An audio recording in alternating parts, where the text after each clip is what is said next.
In this episode, the engine is stripped, repaired, then painted and reassembled. One of the first tasks we needed to do was to cut off a lug which was underneath the engine bed frame.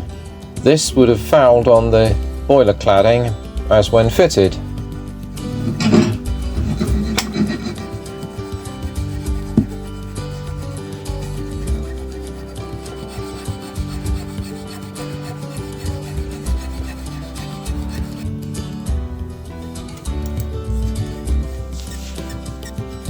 This was then cut off, cleaned up and dressed up with a file, and then resprayed.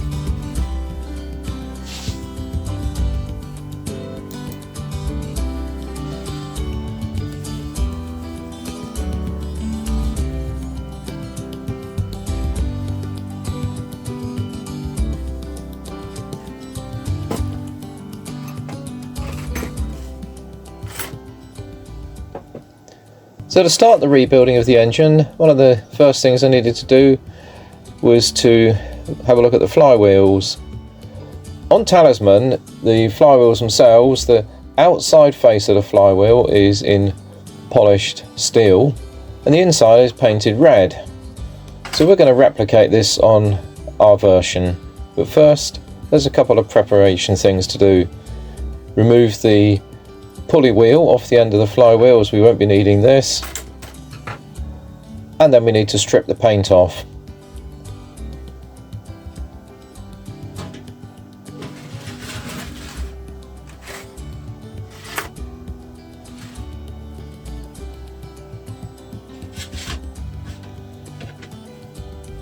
Stripping the paint is done as we've done before on the wheels, done with Nitromor's paint stripper, brushed on and left to soak for 10 to 15 minutes before the paint starts to blister.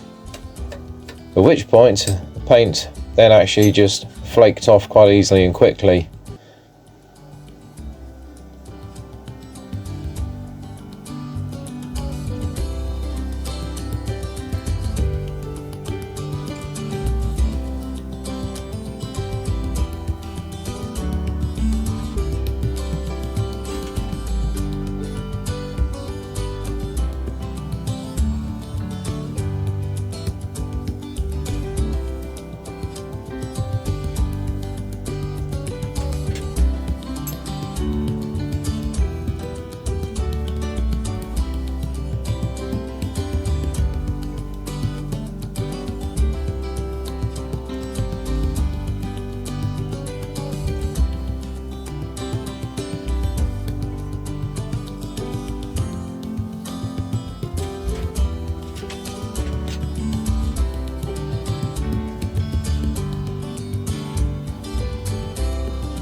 With a bit of agitation with the paintbrush and some additional paint stripper, the paint itself just peeled off very quickly and simply.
The remains of the paint stripper was just wiped off with a blue workshop paper towel, and then a quick clean up with the wire brush in the Dremel to remove the last bits that had hung on around the edges of the flywheel themselves.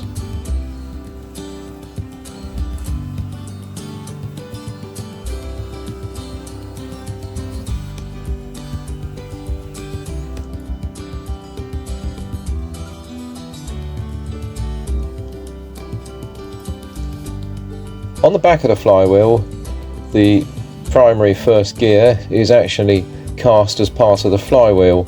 To clean this up, a toothpick was actually quite useful, cocktail stick toothpick. That cleaned out all the tooth slots.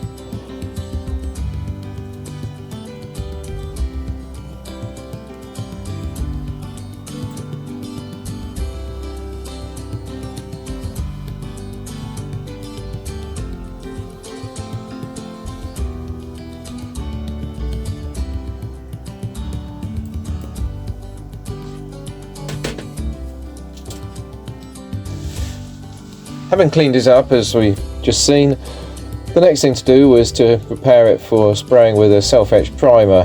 The parts were washed off in cellulose thinners, allowed to dry, and then sprayed with the self-etch primer. After 24 hours, these were then ready for the first coat of red paint. This was brushed on the inside face and left to dry. A second coat was applied the following day, and again this was left to dry for 48 hours before we moved on to the next stage.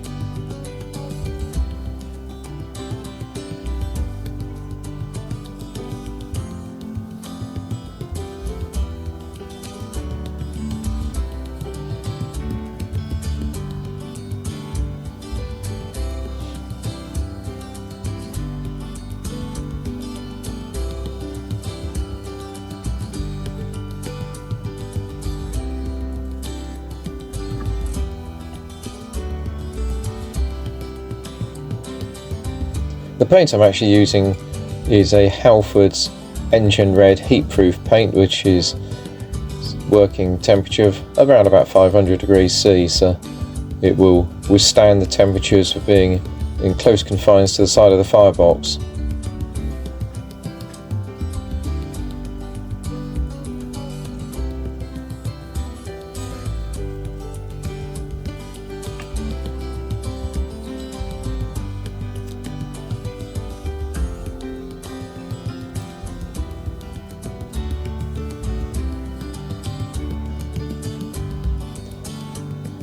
After 48 hours, the flywheel was then mounted in the lathe.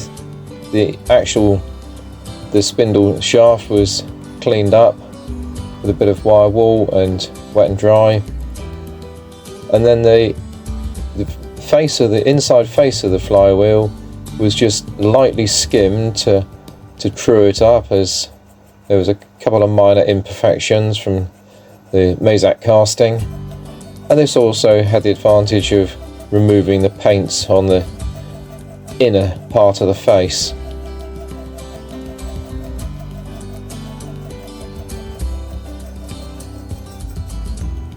This was then improved with the aid of some wet and dry running on the face, and then on the actual flywheel rim itself, polishing this up to a bright finish.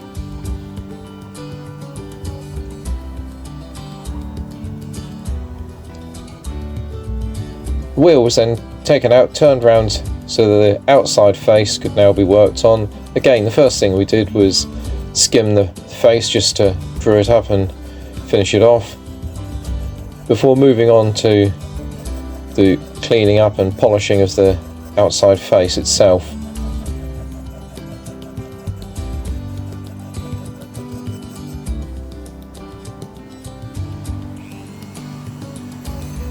Primarily, the actual polishing and finishing of the outside face was done with a cupped wire wool brush in the Dremel, which worked very well, giving a highly polished finish.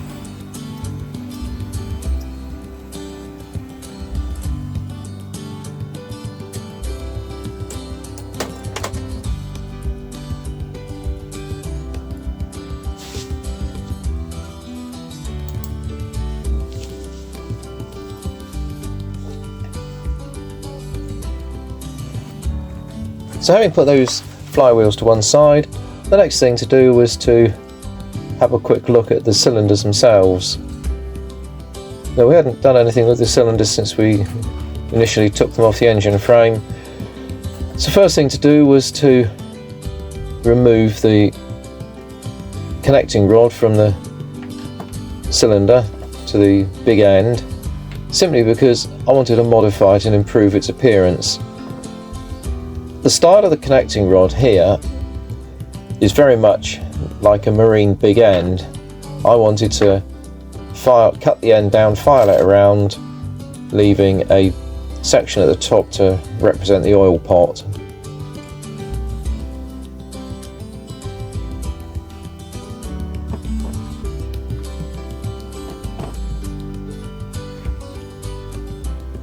Using a marker pen, the end of the connecting rod was marked out and then just checked by putting the crank pin in.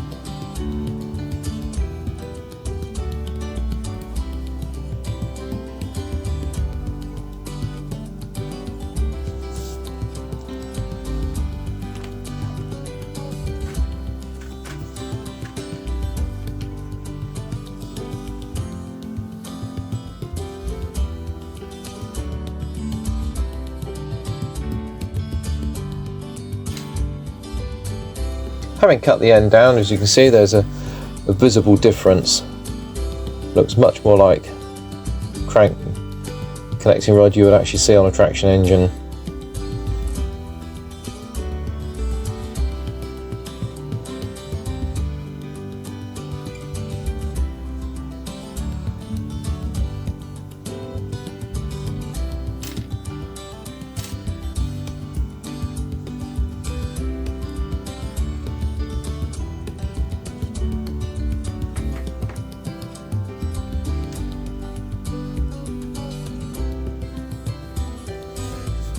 One of the cylinders, we hadn't removed the exhaust pipe from the bottom of the steam chest. This was unsoldered and removed, put to one side, and the end caps were unscrewed from the cylinder themselves, because we will be replacing these with our own cylinder detail casting set complete with their own end cap.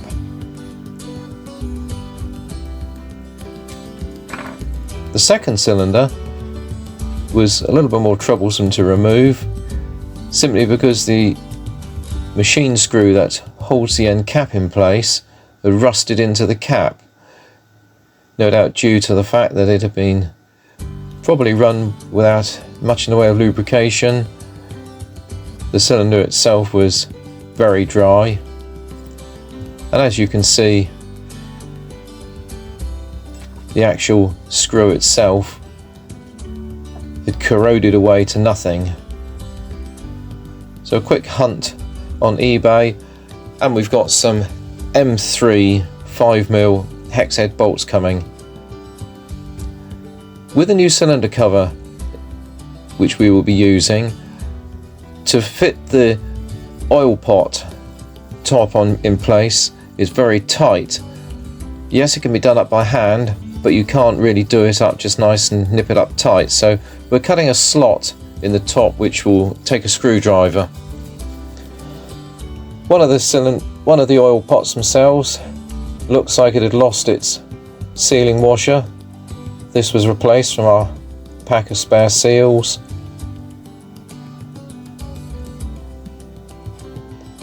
Screwed in place by hand and then just nipped up just to give it a bit of tightness. And then our modified cylinder cover cap is just hand turned onto the end of the oil pot.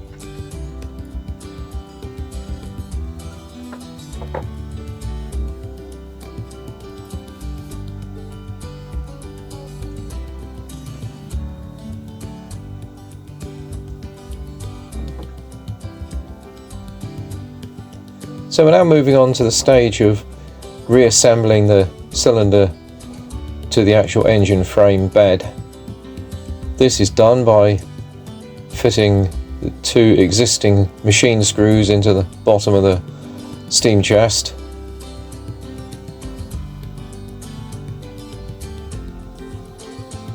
And just doing them up with a small screwdriver.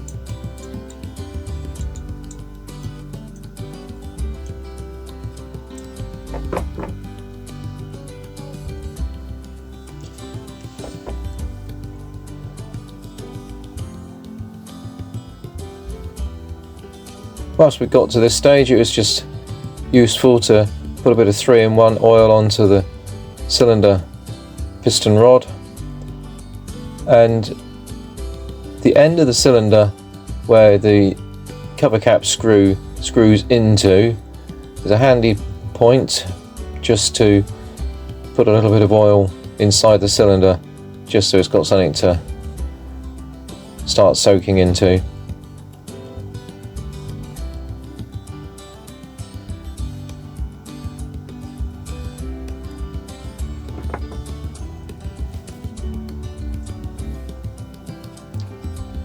The next stage of reassembly is to put the connecting rod back onto the piston.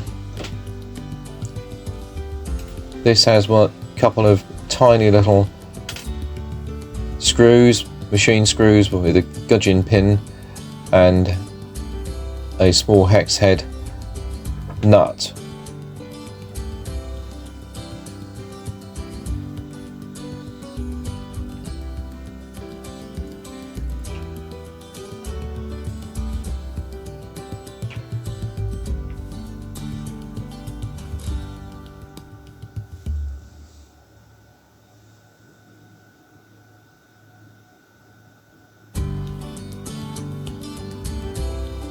The nut itself is just nipped up with a quick turn of the screwdriver whilst we're holding it with a pair of pliers.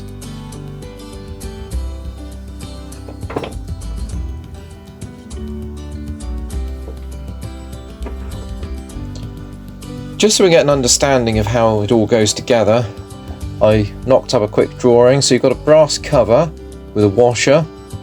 You can see the 2 bearings with the crankshaft running through the 2 of them. There's a washer on the far end, the eccentric sheave and the eccentric crank. There's the big end with a spacer, and of course the flywheel with its geared teeth.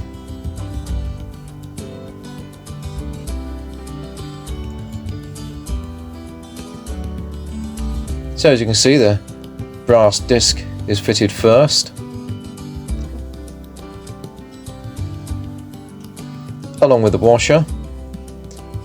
This then passes through the engine bed through the 2 bearings, and the first washer is slipped in place on the opposite end. The eccentric sheave is dropped in place over the crank, and the eccentric strap end of the piston valve is slotted in place over the top of the eccentric sheave. The eccentric crank is then screwed onto the end of the crankshaft by hand. Once this is held in place, it's easier to turn the whole thing by turning the flywheel, thus locking the eccentric sheave in place, on the eccentric crank in place. The big end and crank pin are put together with the spacer the right way round and screwed in place onto the eccentric.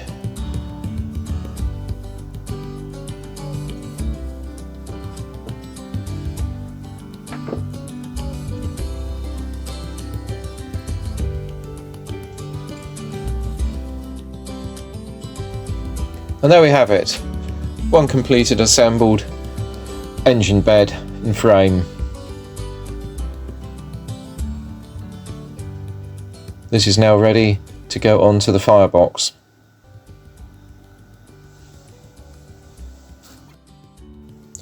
So that concludes this episode, so don't forget to subscribe and follow this project.